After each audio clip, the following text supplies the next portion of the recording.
جب آپ کے جسم میں گردوں کے علامات آنا شروع ہوتے ہیں تو آپ کو یہ سمجھ جانا چاہیے جو آپ کی ڈیزیز ہے گردوں کی وہ ایڈوانس ہو چکی ہے۔ مقصد یہ کہ وہ جو لاس ہے گردے کا وہ ایک گردے سے بھی کہیں بڑھ چکا ہے۔ اس ویڈیو میں آپ کو 5 ایسے وارننگ سائن بتاؤں گا جس سے آپ کو یہ پتا چلے گا کہ آپ کی گردے کی بیماری ایڈوانس ہونے والی ہے اور آپ کو اس کے ٹیسٹ لازمی کرانا چاہیے۔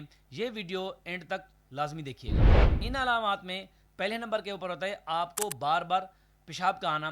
اگر رات کے وقت آپ کو بار بار پیشاب کا آتا ہے اور آپ کے پیشاب کے اندر اور یورین کے اندر چپچپاہٹ ہوتی ہے تو آپ کو یہ سمجھ جانا چاہیے کہ آپ گردے کی بیماری کا شکار ہو رہے ہیں، آپ کو اس کے ٹیسٹ لازمی کرانا چاہیے۔ اور دوسرے نمبر کے اوپر ہوتا ہے آپ کے جسم کے اندر سویلنگ ہو جانا، سوجن ہو جانا، جس کو میڈیکل میں ایڈیما بولتے ہیں۔ موسٹلی آپ کے فیس کے اندر، آپ کی آنکھوں کے ارد گرد اور آپ کے پاؤں میں اور آپ کی ٹانگوں میں اگر سویلنگ ہو رہی ہے، آپ کو ایڈیما ہو رہا ہے، تب بھی آپ کو یہ سمجھ جانا چاہیے کہ ہو سکتا ہے یہ گردوں کی بیماری کی وجہ سے ہو، تب بھی آپ کو ان کے ٹیسٹ لازمی کرانے چاہیے۔ اور تیسرے نمبر کے اوپر ہوتا ہے فٹیگ یعنی کمزوری کا محسوس ہونا۔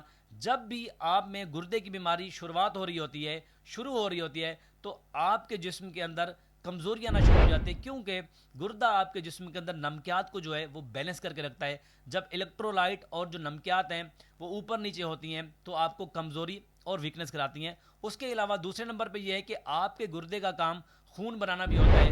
جب بھی آپ گردے کی بیماری کا شکار ہوتے ہیں تو آپ کو